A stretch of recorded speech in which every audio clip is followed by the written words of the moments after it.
था कि राजा का टेंशन बना दी इसने, और ये दिल्ली तक पहुंचाएंगे इतने तो हार्ट अटैक हो जाए मनमाने सिकंदर का।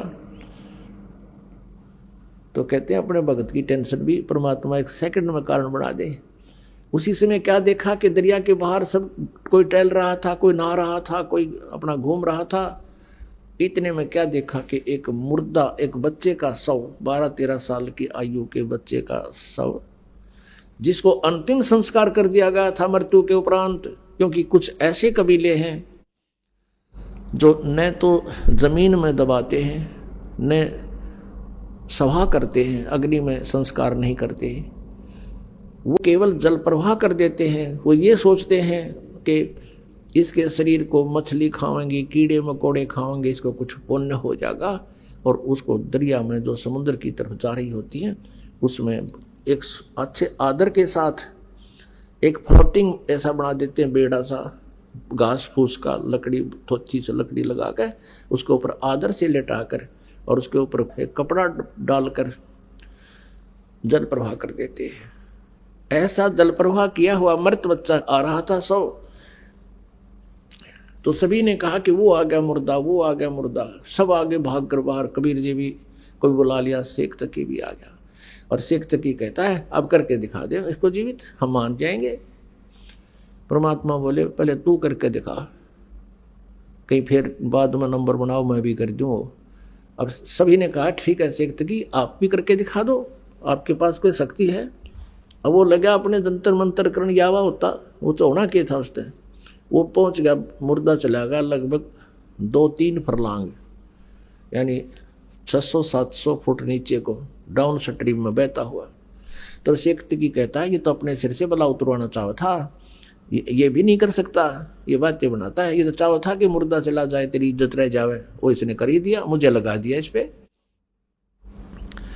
अब परमात्मा ने ऐसे संकेत किया मालिक ने हाथ से, वो मुर्दा वापस चल पड़ा। जैसे इंजन की नौका होती है, इंजन वाली मोट, और वो दरिया के फ्लो के विपरीत चल पड़ती है, ऐसे वो मुर्दा दरिया के ऊपर से ऐसे वापस आके और वहाँ खड़ा हो गया सामने, ऐसे लेट नूका नू स्थिर हो गया मुर्दा।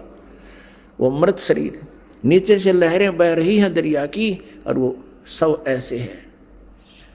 तब परमात्मा ने कहा जीवात्मा जहाँ भी है तो कबीर आदेश से इसमें प्रवेश हो और बाहर आ जा। इतना कहना ही था प्रभु का कि सारे शरीर में कंपन होने लगी, और वो बच्चा एकदम खड़ा होकर और तैरता हुआ बाहर आया और परमात्मा के चरणों में दंडवत प्रणाम किया। बोलो बंदी छोड़ कबीर साहेब की जय।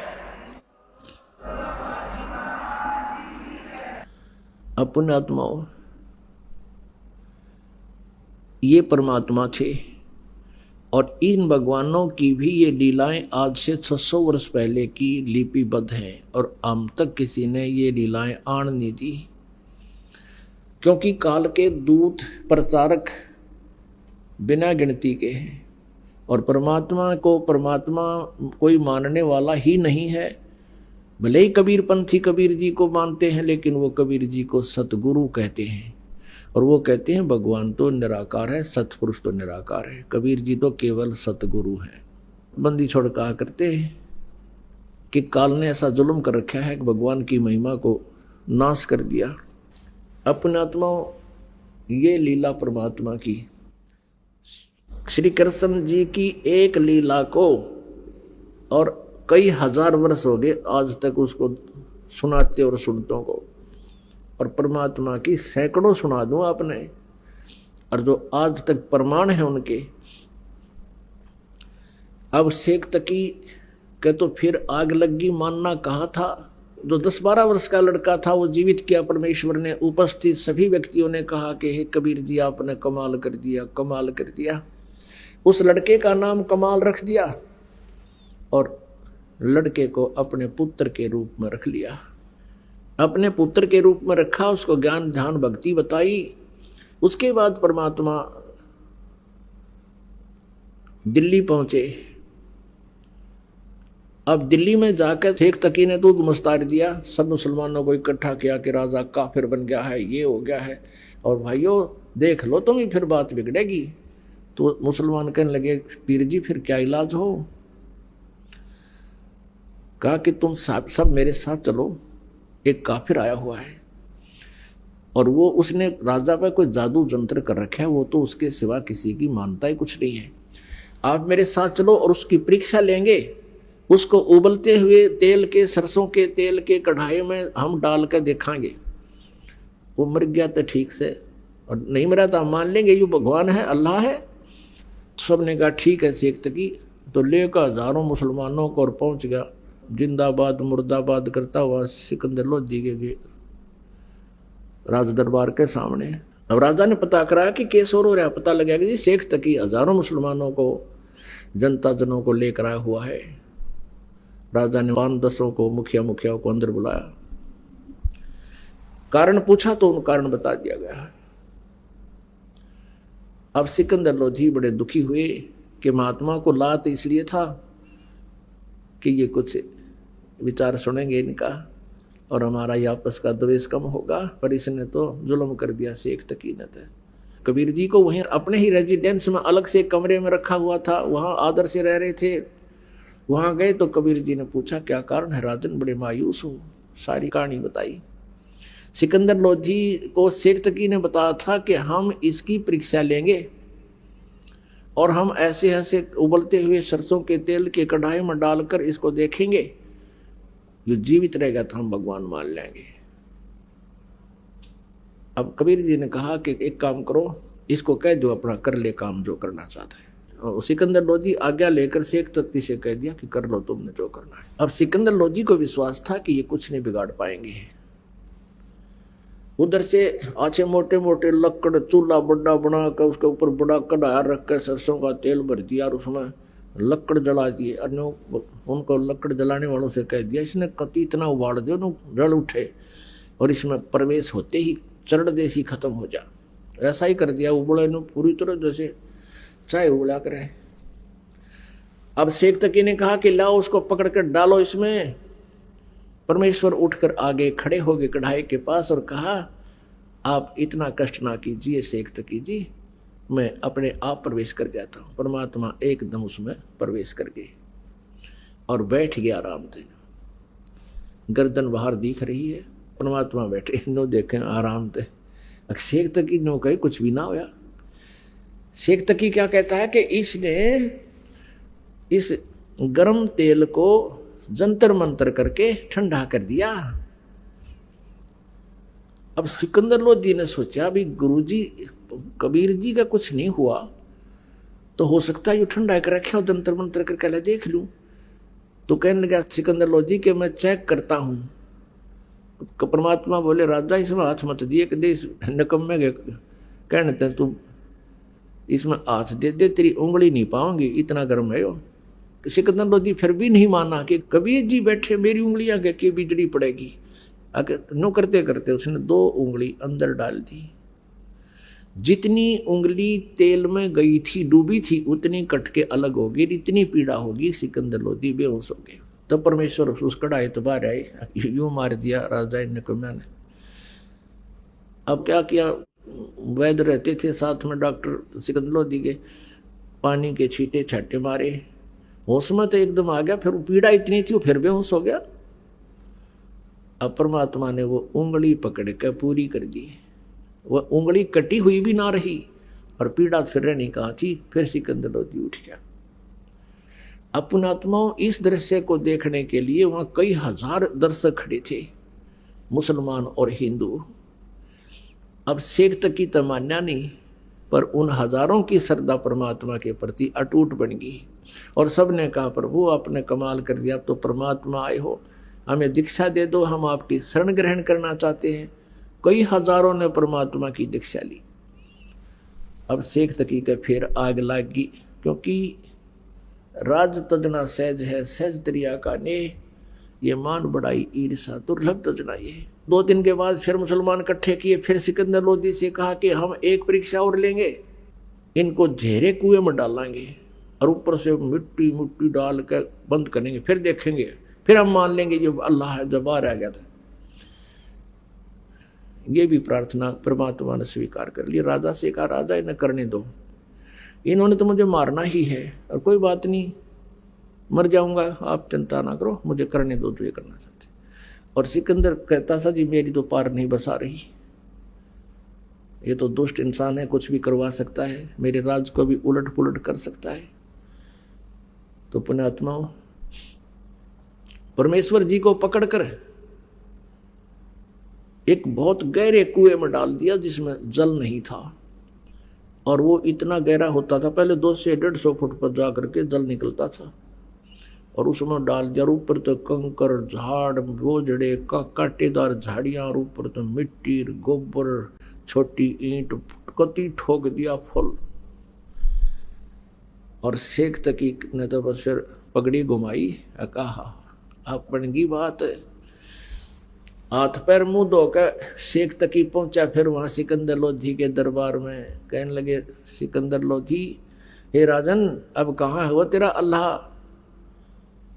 अब शेख तकी तो उधर लेकर गया था, थोड़ी देर पाछे कबीर जी आकर अपने कमरे में लौट गए, विराजमान थे। सिकंदर लोधी ने उनको जलपान कराया। अब ये पूछा को नहीं कैसे आगे, क्यों आगे, ये मालिक की लीला थी, उसको बुद्धि आन नहीं दी। शेख तकी इसकी बात सुनकर कि उसको हम दाब्या गड्ढे में, कुएं में डाल दिया है, कहाँ है वो तेरा भगवान? सिकंदर लोधी कहने लगा, किसके विषय में बात कर रहे हो शेख तकी? कि वो तेरे गुरु के बारे में, कबीर के बारे में। उसको हमने झेरे कुएं में डालकर ऊपर से सैकड़ों टन मिट्टी डाल दी है, झाड़ बोझड़े डाल दिए, अब निकल के दिखाए। सिकंदर लोधी कहने लगा, वो बैठे कमरे में, आ दिखाऊंगा। अब शेख तकी गया, देख कर नो कर लिया।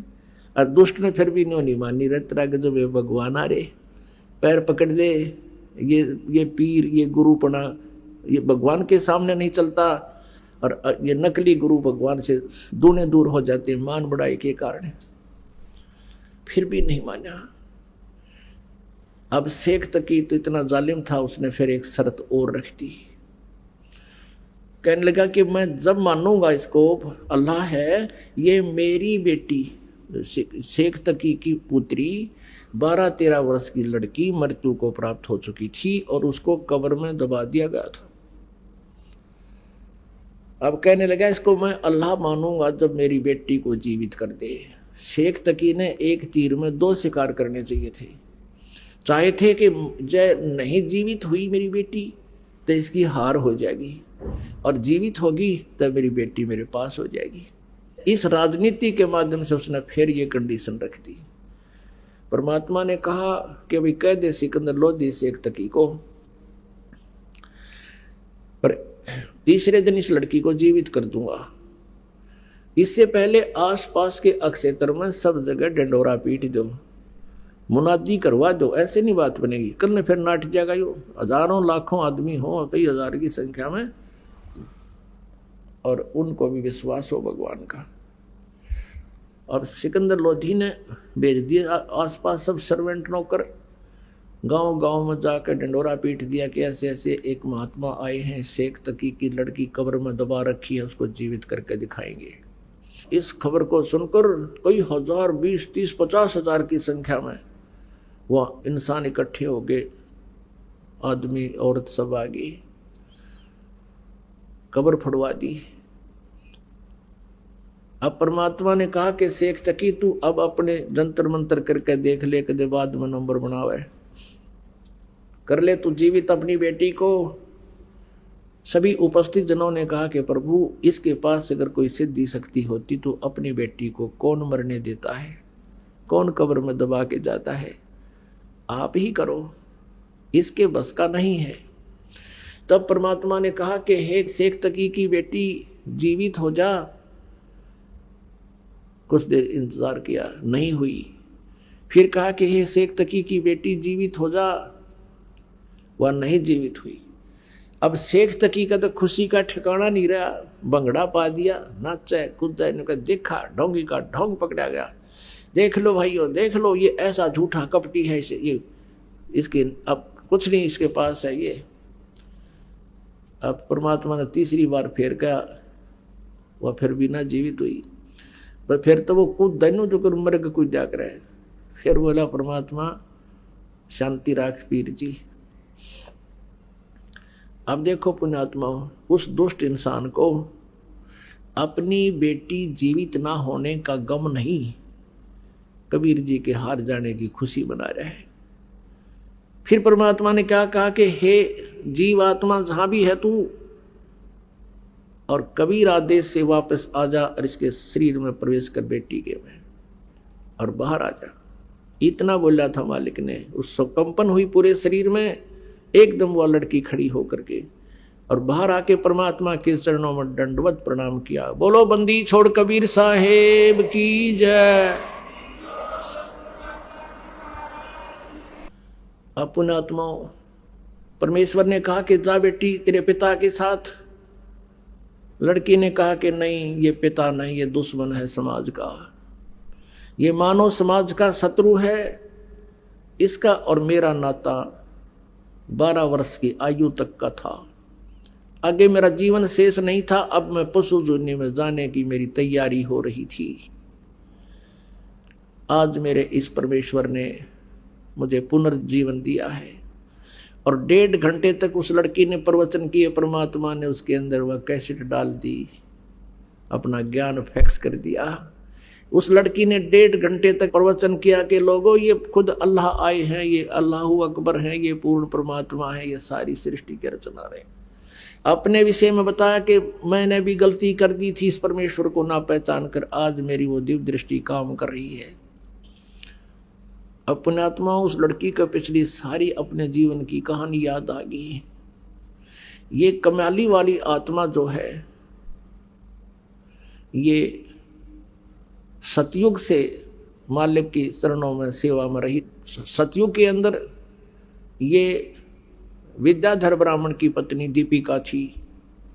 उस समय इनको परमात्मा शिशु रूप में मिले थे, परमात्मा की सेवा की थी। वो पुण्य मालिक ने इनका बनवाया। फिर वही आत्मा दोनों त्रेता युग में वो वेद बीज ब्राह्मण हुआ और वो सूर्या नाम की उसकी पत्नी हुई। फिर आगे चल के दोनों की कुछ पुण्य थे, वो स्वर्ग में रहे। उसके बाद वो वेद बीज वाली आत्मा तो स्वामी रामानंद हुआ और वो सूर्या और दीपिका वाली आत्मा ये कमाली हुई। कमाली का जन्म मुसलमान धर्म में हो गया। अब मुसलमान धर्म में ये ज्ञान प्रवेश करना को बालकों का खेल नहीं। वो तो इतने आरूढ़ हो चुके हैं, वो उस ज्ञान और इस निराकार भगवान, इस काल के अतिरिक्त किसी को नहीं मानते। अब परमात्मा वहां पहुंचे। 10-12 वर्ष की लड़की थी, तब उनसे मिले, उनको जो ज्ञान समझाया बेटी को, क्योंकि परमात्मा का विधान है जो जन मेरी शरण है ताका हूं मैं दास, और गेल गेल लग गया फिर जब लग धरती आकाश। अब उसी आधार से परमात्मा उस कमाली को मिले थे। कमाली बता रही है मुझे परमात्मा मिले थे जब मैं 12 वर्ष की आयु में थी। मेरा नाम राबिया था और मैंने परमात्मा की ज्ञान से प्रभावित होकर के पिछले संस्कार भी कुछ काम करते हैं। मैंने नाम भी ले लिया, 4 वर्ष मैंने भक्ति भी की, शादी कराने से भी मना कर दिया था। अब क्या कहानी थी पुण्यात्माओं। ये राबिया 12 वर्ष की थी, परमात्मा मिले, इनको सारा ज्ञान समझाया। पिछले संस्कार से थे जो कि इसे धर्म में भी इसने परमात्मा को स्वीकार किया। 4 वर्ष तक पूरा संघर्ष किया समाज के साथ, अपने माता पिता के साथ, और सत साधना करती रही। और विवाह करने से मना कर दिया, मैं आजीवन ब्रह्मचारी रहूंगी। लेकिन माता पिता रूढ़िवादी गणे थे। रोटी खानी छोड़ दी, खाना छोड़ दिया। बेटी हम कहाँ मुंह दिखाएंगे, बेटी को घर पर कैसे रखेंगे। तो माता पिता के इस दुख को देखकर उसने स्वीकृति दे दी कि मैं शादी करवा लेती हूँ। लेकिन मन में ये सोच लिया कि मैं अपने पति से फैसला करूंगी। विवाह होता है तो मुसलमान धर्म में एक ऐसी प्रक्रिया होती है, उसमें निकाह कबूल करना होता है। सामने दोनों बच्चों को बिठाकर पूछा जाता है, बेटी क्या तू इसे विवाह करना कबूल करती है? वो स्वीकृति दे देती है तो विवाह होता है, नहीं तो नहीं होता है। तो वहाँ उसने स्वीकृति दे दी, ब्याह हो गया। एक बहुत बड़े नेक आत्मा, बड़े अफसर साहब के, उसका जो है ना विवाह हुआ, नाता जुड़ा। अब उस अपने पति को जा करके उस लड़की ने कह दिया, जी मैं आपसे 2 बात करना चाहती हूँ। उसने कहा बोलो। उसने सारी कहानी बता दी कि मैं शादी नहीं करवाऊंगी, मैं संतान उत्पत्ति नहीं करूंगी, मैं शादी नहीं करवाना चाहती थी। मेरे माता पिताजी समाज को बहुत देख रहे थे, लोक लाज में ज़्यादा दुखी हो गए थे। तो उसने कहा कि आपने फिर निकाह कबूल क्यों किया था? संतान उत्पत्ति नहीं करेगी, मुझसे मिलन नहीं करेगी, तो तुमने निकाह कबूल क्यों किया था?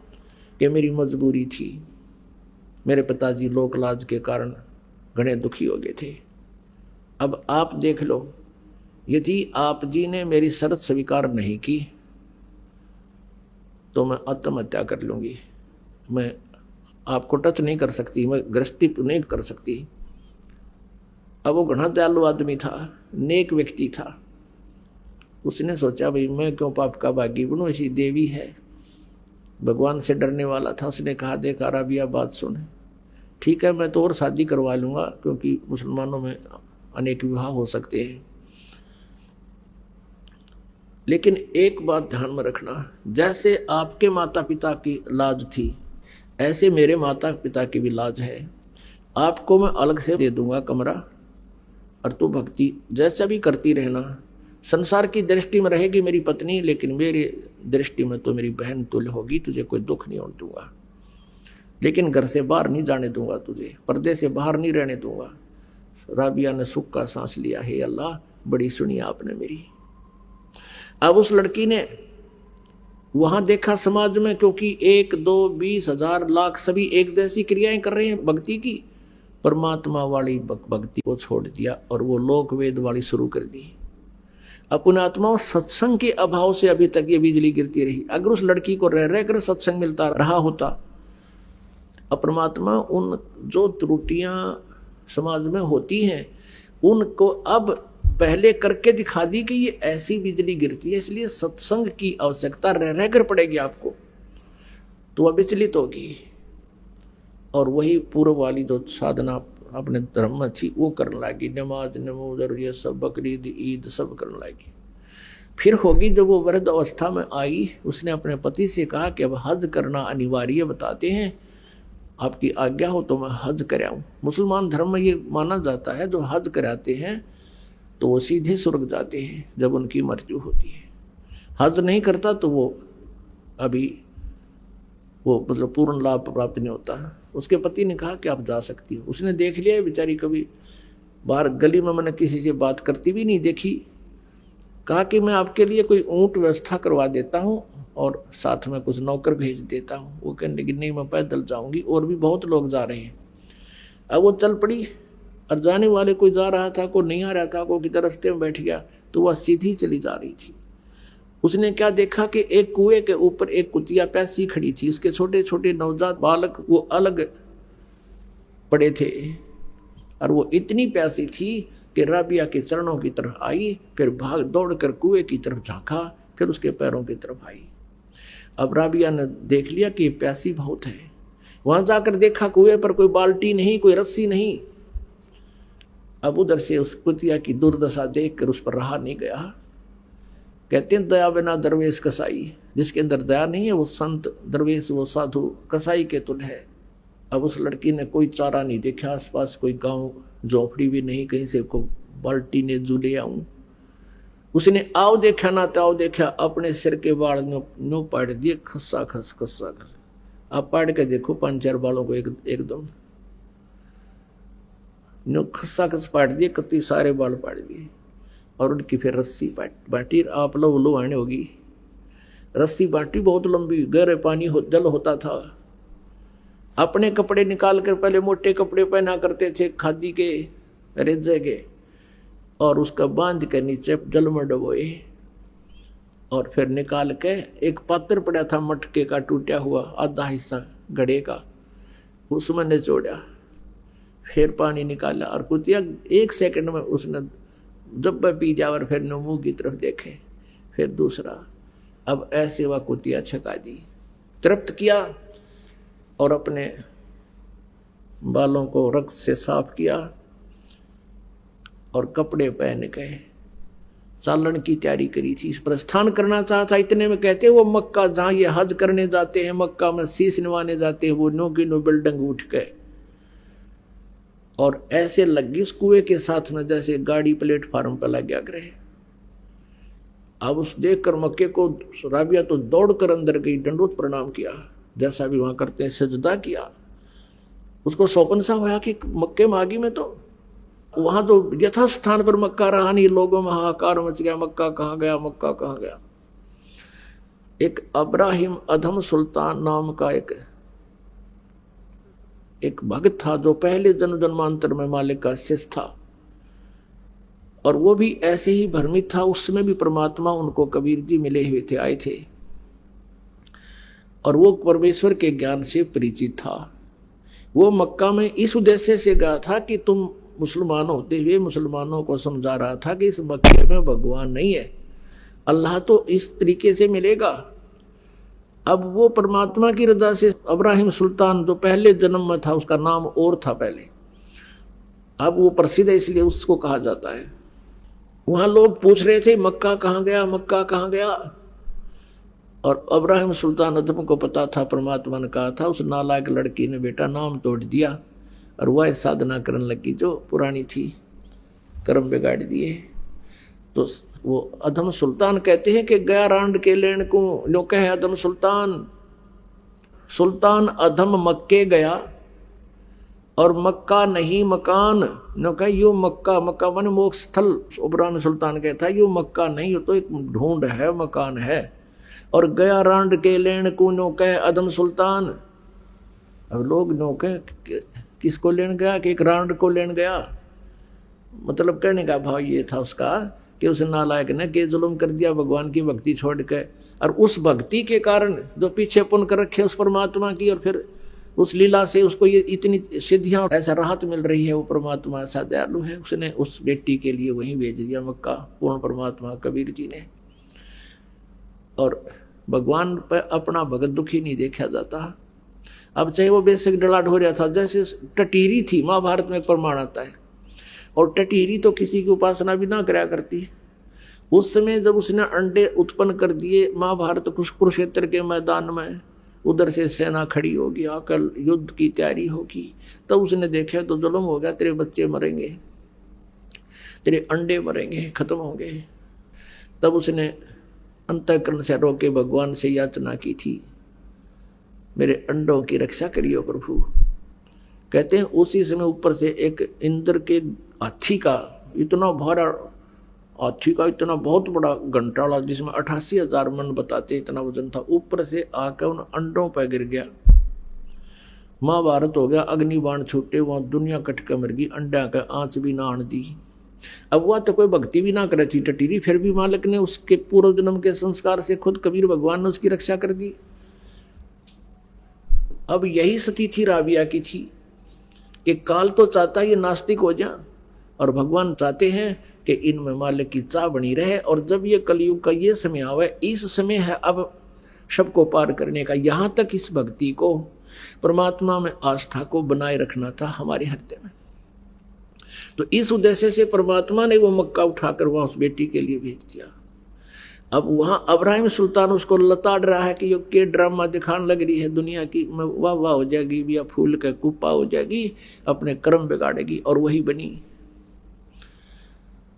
जब मक्का वापस आया, देखा एक बहन को लेकर आ रहा है, उसका नाम राबिया था। पूरे मुसलमान धर्म में उस समय राबिया की महिमा ऐसी होगी कि भक्ति हो तो राबिया कैसी, भक्ति हो तो राबिया कैसी, भगत हो तो ऐसा हो, भक्त नहीं हो तो ऐसी हो। अपने आत्मा आगे के बने उसके साथ। अगले जन्म में वो बंसुरी नाम की एक लड़की बनी, और वो इतनी भक्तमती थी, इतने फिर भी आस्था मालिक की उसके हृदय में थी। जब वो वृद्ध अवस्था में आई, उसने सोचा, यूं कहते हैं जो मक्के में मृत्यु को प्राप्त हो जाता है, भगवान प्राप्ति होती है, सीधा स्वर्ग जाता है, भिष्ट में जाता है। उसने सोचा इससे बढ़िया और क्या अवसर होगा, मक्के में अपना सिर काट के और चढ़ा दिया, मृत्यु को प्राप्त होगी। अब सब जगह यूं हो गया कि बंसुरी गई स्वर्ग में, बंसुरी सिद्धि गई स्वर्ग में, बंसुरी सिद्धि गई स्वर्ग में। अब स्वर्ग में कहाँ जाना था, अगला जन्म फिर उसका लड़की का हो गया, वो वैश्या बन गई।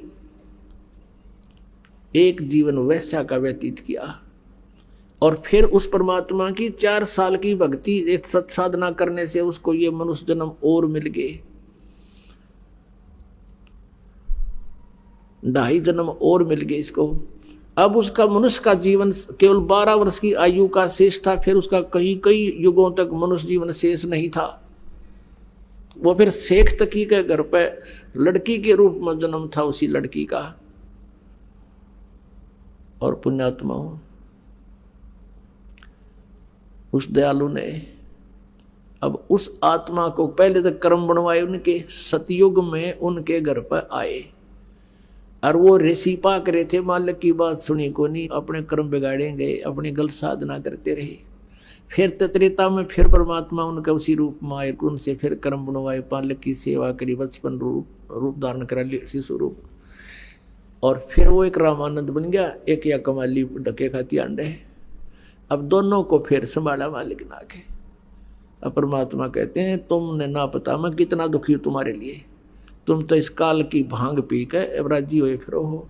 कबीर ये माया अटपटी सब गटान अड़ी, और किस किस ने समझाऊं या कुआ भांग पड़ी। अब परमात्मा कहते मैं रोवत हूं सृष्टि को, सृष्टि रोवे मोहे, और गरीबदास इस वियोग को समझ नहीं सकता कोई। अपने आत्मा उस परम पिता ने इतने दुख क्यों उठाए? आप इतनी भांग पी चुके हो, आपका कहे तभी असर ना होता, इतनी चढ़ रही है अपने सब कहे। हमने ये बेटा बेटी कार कोठी और ये फैक्ट्री दिखाई देती है, और परमात्मा हमें बताते हैं तुम प्रतिदिन देख रहे हो अरबपति हेलीकॉप्टर में पड़कर मर गए, वह कंपनी भी आड़े रहेगी और कोठी बेटी बेटा भी आड़े यहीं रह गए, और वो गधा बना खड़ा है। और फिर भी आंख नहीं खुलती, क्योंकि पहले तो हमें रास्ता नहीं पता था, तब तो हमारी व्यवस्था थी। अब परमात्मा ने क्लियर कर दिया, स्पष्ट कर दिया। अब परमेश्वर कहते हैं अब भी तुम नहीं चलोगे इस मार्ग पर, फिर बच्चों मेरा दोष नहीं। फिर पुण्यात्मा फिर इसी प्रकार चौथे युग में ही ये दाव लगेगा जो आज आपका लगा ना। यू ज्ञान यू भगवान कदे सपने में भी ना सुना था, और आज सार्वजनिक हो रहा है। परमात्मा आप धक्के थे, अब भी ये काल के दूत काल प्रेरणा से कोशिश कर रहे थे कि हम इसको दबा दें, ये ज्ञान ऊपर ना होकर तुम्हारी दुकान बंद हो जाए। लेकिन अब परमात्मा का आदेश है, अब इसको कोई रोकने की चेष्टा करेगा, इसमें कोई बाधा करेगा, इस मार्ग में कोई रोड़ा बनकर खड़ा होगा, वो तो ऐसा होगा जैसे अंधा गधा रेल की पटड़ी पर खड़ा हो। एक अंधा गधा रेल की पटड़ी पर खड़ा हो गया, उधर से ट्रेन का आना हो गया, और वह दूर से गुट गुट गुट गुट की आवाज उसने आहट सुनी, उसने सोचा तुझे कोई डिस्टर्ब करना चाहता है। अंधे की अंतःकरण का बहुत अच्छा अनुभव होता है, उसने देख लिया कि इधर से गड़बड़ी दिखे है, उसने उधर दोनों पैर कर लिए पछले, और नो सोच ली कान देश ने निकट दोनों लात मारूंगा इसके, कहाँ आ गई है मुझे डिस्टर्ब करने के लिए। अब जो ही वो ट्रेन निकट आई, उस अंधे गधे ने दोनों दलत्ती मारी और वो उठा के पटक दिया, 3 टुकड़े कर दिए। तो जो अंधा गधा था कौन? हिरण्यकशिपु था। अंधा गधा कौन था? कंस था। अंधा गधा कौन था? रावण था। और भी अब जो इस मार्ग में बाधा कर रहे हैं वो भी अंधे ही गधे हैं। अब ये तो परमात्मा की पटड़ी पर, इस मालिक के मार्ग में कोई आकर बकवाद करेगा तो दाता उसको अब क्षमा करेगा नहीं। अब ये पूरे विश्व में जाएगा। अब पुण्यात्माओं इस प्रकार की लीलाओं को देखकर सबने कहा कि कमाल कर दिया, कमाल कर दिया, लड़की का नाम कमाली रख दिया। परमेश्वर ने कहा कि जा बेटी अपने पिता के साथ। नहीं, ये दुश्मन है समाज का, इसका और मेरा संस्कार केवल 12 वर्ष तक का था, आगे मेरा जीवन नहीं था मनुष्य का। उस बेटी ने खड़ा होकर के सबको बता, और मुझे अपना पिता मिल गया। कबीर परमेश्वर के चरणों में शीश टेक दिया, आप मेरे मालिक हो, आप मेरे पिता हो, आप कुल के मालिक हो। अब उस लड़की को परमात्मा ने अपनी बेटी की तरह रखा और उसको भक्ति मार्ग पर आरूढ़ किया। पुण्यात्माओं परमात्मा की इस तरह की लीलाएं देखकर, और परमेश्वर ने एक एक दिन में 100 जगह प्रकट होकर ये सत्संग सुनाए, अपने बच्चों को सुख दिया। आज तो ये टेलीविजन चल पड़ेगी तो एक दिन में चाहे 1 करोड़ जगह बोल ले एक आदमी, और उस समय तो कोई ऐसा मीडिया भी नहीं था, ना कोई लाउड स्पीकर थे, ना कोई ऐसा जो है ना ब्रॉडकास्ट का ऐसा विकसित साधन थे। उस समय परमात्मा के 64 लाख से हुए थे कबीर परमेश्वर के, वो कोई ज्ञान से नहीं हुए थे, वो दयालु।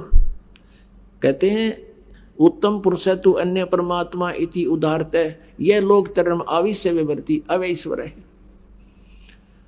गीता जी अध्याय नंबर 15 के श्लोक नंबर 17 में। और यजुर्वेद अध्याय नंबर 5 के श्लोक नंबर 1 में 2 बार प्रमाण दिया है, अग्ने तनुरसी विष्णु वेत्वा सोमस्य तनुरसी। अग्नि माने परमेश्वर, तनु माने सह शरीर, असी माने है। परमात्मा सह शरीर है, परमात्मा का शरीर है, वो साकार है। फिर 2 इसलिए बोला है कि वो परमात्मा एक रूप में तो वहां रहता है अपने मेन मतलब सतलोक के अंदर एक सिंहासन पर विराजमान रहता है, अपना ही अन्य रूप धारण करके वो शिशु रूप धारण करता है और वहां भी रहता है। और तीसरा ये ऐसे आता है परमात्मा कहीं भी प्रकट हो जाता है, हो जाते हैं और अपना कुछ राहत दे करके और फिर अपने सतलोक चले जाते हैं।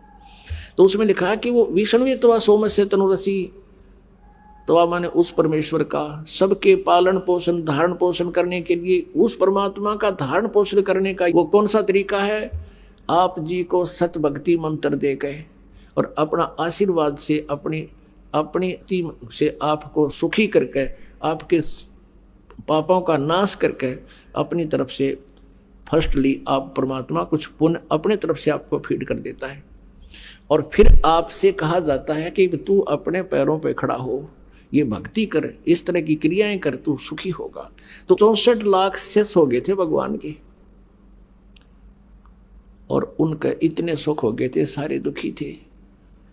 किसी का कोई कष्ट था, किसी का कोई कष्ट था, कोई किसी हाहाकार माच रहे थे, किसी का भूत कूदे थे, किसी का कुछ हो रहा था।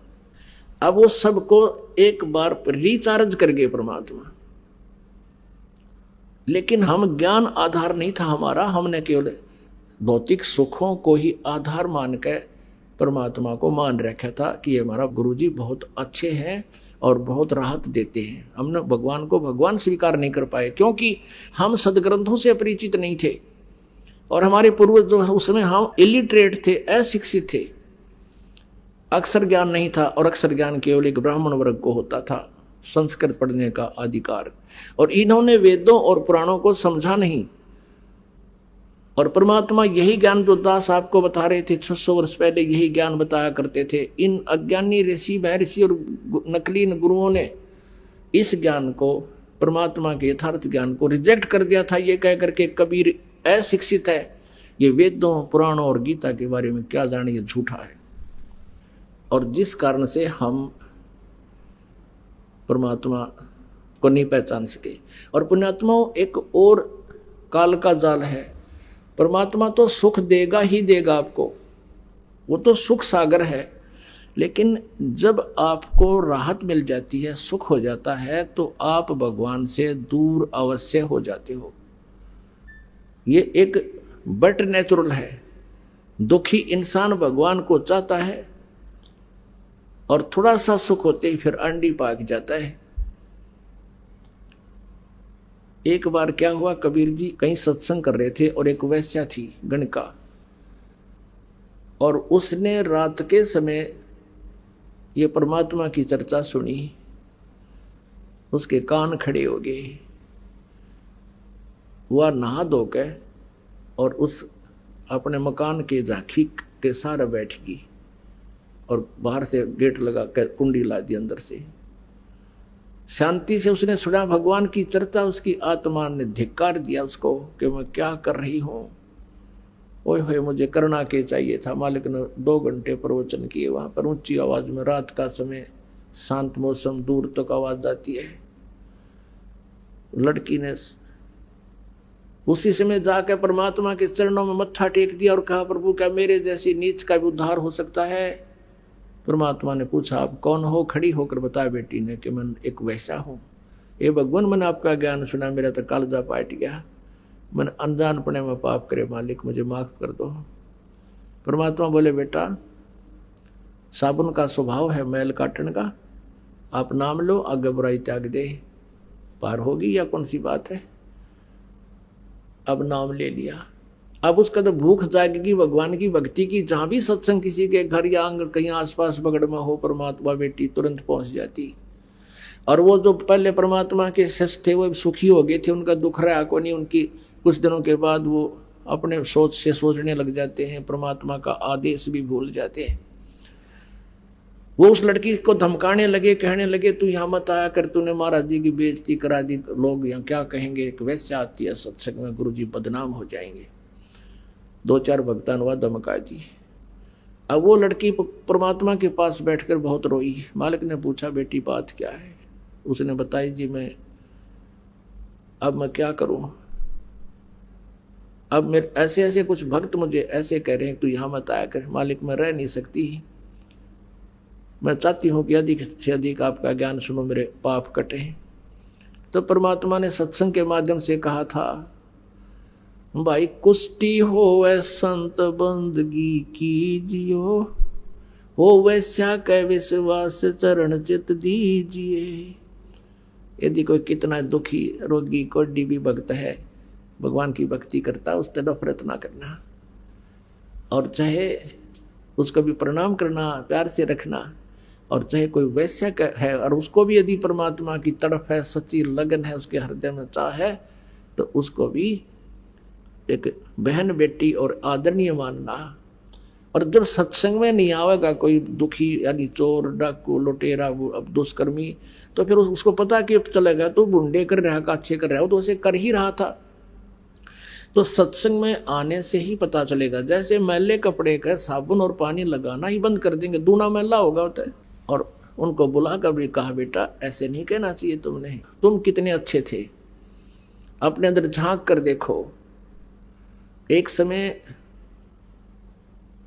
एक औरत को पीट रहे थे गांव वाले, एक साधु संत पहुंच गए, कारण पूछा क्यों पीट रहे हो, क्यों इसको मार रहे हो। अब सभी ने बता दी ये बहुत दुष्टा है, ये कुलटा है, ये दुराचारणी है, ऐसे है, ये व्यभिचारणी है। उस संत ने कहा कि भाई ऐसा करो, इसको सजा देंगे पर दूसरे तरीके से, कि भाई एक एक पत्थर उठा लो सारे, और इसका पत्थर मैं कहूं वो पत्थर मारना, सभी मारना, पर एक ध्यान से सुनना कि पत्थर वही मारे जिसके मन में कभी किसी बहन बेटी को देखकर दोष ना आया हो, और जिसने कभी ऐसा पाप ना कराया हो। उस संत के बारे में ये बहुत वेल नोन थे कि इसने जब वचन काट दिए तो ये आपको बहुत कुछ दुख दे सकता है, सिद्धि वाला संत है। अब सभी के हाथ से पत्थर गिर गए, वहीं पर कोई मारने की हिम्मत ना पड़ी। अब हमारे अंदर ये एक त्रुटि है, हम दूसरों का दोष देखकर उसको बहुत भला बुरा कह देते हैं और अपने को छुपा कर रखते हैं, और फिर हम समाज में इज्जत बनाए बैठे होते हैं। तो पुण्यात्माओं परमात्मा ने हर तरह से ज्ञान दे दिया, पर वो बुद्धि भ्रष्ट मानने को नहीं, क्योंकि सुख हो गया था, और सुख में ये बकवाद दबाया करें। फिर परमात्मा क्या करते, कहने लगे बेटी मैं तेरे घर पर आया करूँगा। अब परमात्मा उस लड़की के पास जाने लगे, आंगन में बैठ जाते, गली के कवाड़ खुले छोड़ के, और उस बेटी को ज्ञान सुनाया करते थे। अब और ज्यादा सुरसुर हो गई पूरे संगत में। वह गुरु जी तो बुढ़ापे में बिगड़ गए, इन तकती नाश कर दिया, अपनी अपनी अकल प्रयोग करने लगे, और जो गुरु जी के बारे में ऐसा कह दिया वो तो फिर गुरु जी का गुरु हो गया। अब परमात्मा ने सोचा भाई लाइन की फड़क काट दूं, और ये भी पिछोड़ देख लूं कितने सही है भगत से, ये सुख मेरे से प्राप्त करने से इनका लाभ हुआ, इसलिए मैंने मेरे पीछे पीछे फिर रहे हैं। क्या इन्होंने मुझे समझा भी है कि नहीं? कितनों ने समझा है।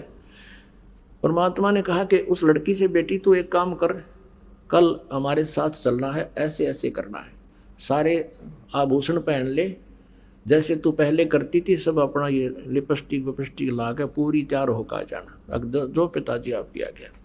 उधर से अपने शिष्य रविदास जी से कबीर जी ने कहा कि एक हाथी किराए पर ले ले, एक दिन का, और ले लिया किराए पर हाथी।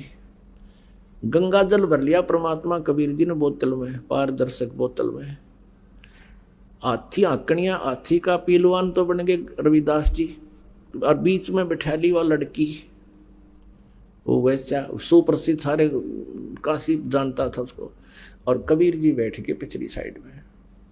और उस लड़की के कंधे पर हाथ धर लिया परमात्मा ने न्यू, और एक हाथ में वो गंगा जल शराब की तरह पीवा है और न्यू करें बैठे बैठे। उसने कह दिया परमात्मा ने रविदास जी को कि साथी ने उसे मेन बाजार में काट दे, और मेन बाजार में निकाल दिया। अब जो भी देखेगा यो केसरियाम ड्रामा हो रहा है, जो कहो तो कबीर है भाई, कबीर वो दानक दुल्हा। और उन कबीर जी परमात्मा के शिष्य बहुत थे वहां पर, उनको लाओ बुला बुला के आ जाओ, हम तो पहले कहा करते वहां ऐसे जाते हैं वैसे जाती हैं, आज देख लो शराब के नशे में इसने ये बिना पता तू कहाँ क्या वैश्यावर्ती कर रहा है, ये तुम्हारा गुरु। अब वो बुद्धि भ्रष्ट शिष्य जौन सा भी देखे नो के मैं तो कदे कदे जाया करता, कोई नो मन तो कोई दिन तो नाम छोड़ रखा था, एक आधा नो का मैं तो फलाना ले गया था, एक दिन गया था, मेरा को ना गुरुगर। अब कहने का भाव यह है परमात्मा कि इस लीला को देखकर वो 64 लाख विमुख हो गए। कुछ तो लोग लाज के मारे संपर्क तोड़ गए परमात्मा थे। एक अर्जुन सरजुन नाम के 2 भगत थे, वो कहीं बाहर गए हुए थे, वो वापस आए तो सारे भक्तों ने कहा भाई गुरु जी का तो दिमाग चल गया, गुरु जी ने तो जुल्म कर दिया, सरेआम वैश्यावर्ती कर रहे थे, दारू पीने लग गए थे और एक वैश्या को लेकर हाथी पर घूम रहे थे। उनका ना जच्ची यह बात, अब भाई तुम गुरु जी के बारे में तुम ये शब्द कह रहे हो, तुम्हारी जुबान कट जाएगी। अरे ऐसे महापुरुष के बारे में तुम क्या बोल रहे हो, तुम्हारी कहाँ बुद्धि चली गई, कौन से पाताल में तुम कहाँ घूम रहे हो, क्या बकवाद करे हो, शराब तुमने पी रखी है क्या। उन्होंने बहुत कहा, लेकिन वह उनके शिष्य दूसरे थे, उन्होंने बोले तो आपको न बेरा पट जाएगा, शाम न चले जाना वहां पर, उस वैश्या के घर मिलेंगे आपको। अब उस बेटी की भावना देखकर परमात्मा वहीं पहुंच गया। उन दोनों को भी पिछोड़ना था मालिक ने, उनकी भी पिछोड़ करनी थी, जांच करनी थी ये कितने हैं। तो जाकर देखा अर्जुन सरजुन ने गली में से निकले, सामने का गेट खुला गली वाला, सामने परमात्मा बैठे चारपाई पर, वो लड़की बैठी नीचे जमीन पर और सतगुरु के पैर दबा रही। अर्जुन सरजुन एक बात आगे निकल गए, आगे निकल गए, फिर देखा गुरुजी बैठे, भाई तो बात बिगड़ गई। दोनों ने सोचा चल गुरुजी को कुछ प्रार्थना करते हैं, आकर के अंदर कहने लगे गुरुजी आपने यहां नहीं बैठना चाहिए था, यूं तो एक बदनाम औरत का द्वार है। परमात्मा कहने लगे अर्जुन सरजुन तुम मेरे शिष्य नहीं रहे बेटा, आज तुम मेरे गुरु होगे जब गुरु जी को राय दे रहे हो, और जब भाग जाओ दुष्टो, तुम्हारी बुद्धि भ्रष्ट होगी। परमात्मा ने कहा कि ऊंच नीच में हम रहें, ये तो मेरे लिए तो हाड चाम की दे, अर्जुन सरजुन समझियो तुम करियो शब्द सने। और कहा कि तुम जाओ भाग जाओ यहां से। अब उनकी तो वो कुछ अच्छी संस्कारी हंस थे, वही बैठ गए पेट पकड़ के, अब हमने गलती कर दी भगवान, हे परमात्मा हमारी तो बुद्धि चल गई। अरे निकम्यो, जब मेरे से इतना लाभ तुमको मिल रहा था, जब तब मैं भगवान था, अब मैं दुष्ट हो गया, इतनी अकल भी काम नहीं कर रही, तुम्हारे मुर्दे तक जीत दे करे, तुम्हारे हर तरह से लाभ मिला। तो अर्जुन सरजुन बैठ के नहीं बोले भगवान हम पापियों का उद्धार भी हो सकता है। परमात्मा बोले अब इस शरीर से नहीं हो सकता, क्योंकि तुम कितनी बात बना लो, अब तुम्हारे अंदर वो लगाव मेरे प्रति बन नहीं सकता, क्योंकि आपके हृदय में ये जमा हो चुकी है। गुरु जी आप गलत बैठे, और किसी का जच्चा भी कोई ना इस अतिथि में, तो जच वही हंस है जो अपने गुरु के प्रति एक इतनी भी आस्था बिगड़े नहीं मन में, चाहे को सारा समाज कह ले। आज इस दास के साथ वही लीला हुई, क्रोथा कांड। परमात्मा की लीला है, इतनी बदनामी कर दी, और बात जीरो भी कोई ना, गुंडा गर्दी करते थे, आश्रम में न्यू करते थे, और अब न्यू होता था, जुल्म होता था, समाचार पत्रों में प्रकाशित करवा दिया। यह लीला परमात्मा की थी आप जी को परखने के लिए। लेकिन आप इतने पुण्यात्मा थे, और पहले की इन दुर्घटनाओं से कि कहाँ मार खाते, ये फाउल पॉइंट आपका याद भी थे।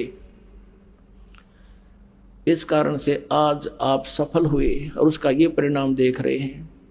पहले से कई गुना परमात्मा की प्यारी आत्माएं उमड़ कर आई हैं। आपके हृदय में ये समाया भी नहीं कि ये बकवास क्या कर रहे हैं, क्योंकि आप आंखों देख रहे थे और इसका ये परिणाम हुआ।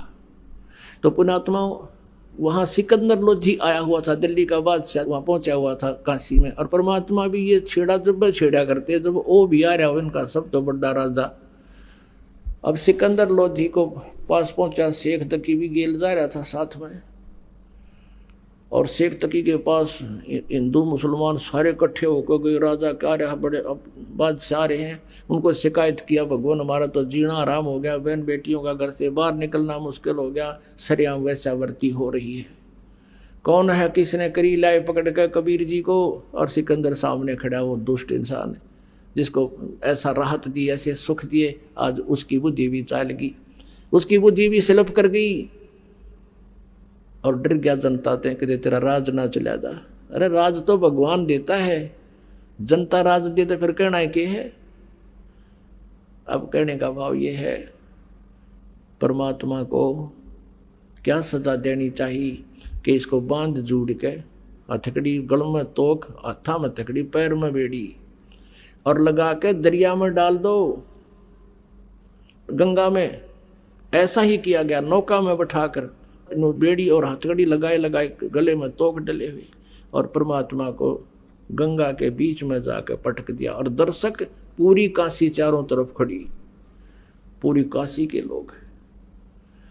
अब वो परमात्मा को जो जल में पटका, हथकड़ी बेड़ी अपने आप टूट के एक तरफ गिर गई, और परमात्मा उस जल पर ऐसे बैठ गए जैसे थल पर बैठा करे, और नीचे से लहरें खूब उमड़ उमड़ कर जा रही हैं। अब वो नौकाले तो वापस आ गए, परमात्मा बैठे नौके और सब देखें, अभी तो कोई नहीं डूबया। फिर शेख तकी ने कहा इसका पत्थर मारो, पत्थर मारो, लागे पत्थर मारन। फिर कहने लगा शेख तकी कि इसका तीर मारो, गोली मारो। अब वो भी ना लगी। फिर क्या कहा कि लाओ तोब लाओ, तोब लाओ। तो सारे बुद्धि भ्रष्ट हो रही, राजा ने आदेश दे दिया, तोब ले गए, और वहां से तोब के गोले मारे परमात्मा पे। वो कोई तो उड़े फंस, हाँ, या फिर दूर जाकर पड़ा, मन मानो 2 किलोमीटर दूर की तो जोड़ तालाब में। परमात्मा ने इसी जगह ना पड़न दिया कि तो और का नाश कर देंगे।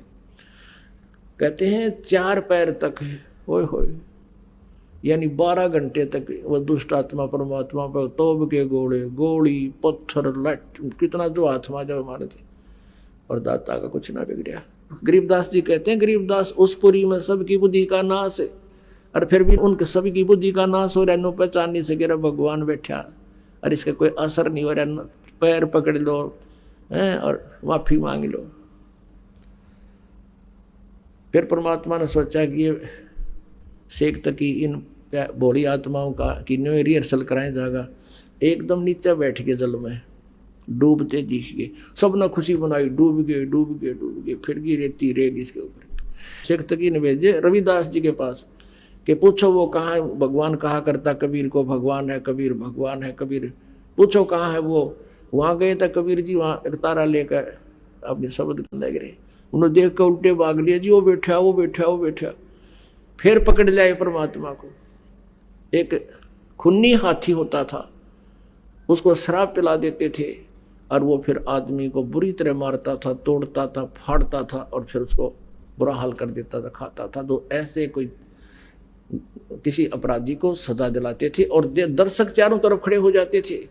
सिकंदर लोधी विराजमान है ऊंचे मंच पर, एक परमात्मा को बांध कर डाल दिया मैदान में, और एक पीलवान से जो पहले ट्रेंड था उस हाथी को लेकर आया, उसको शराब पिला रखी।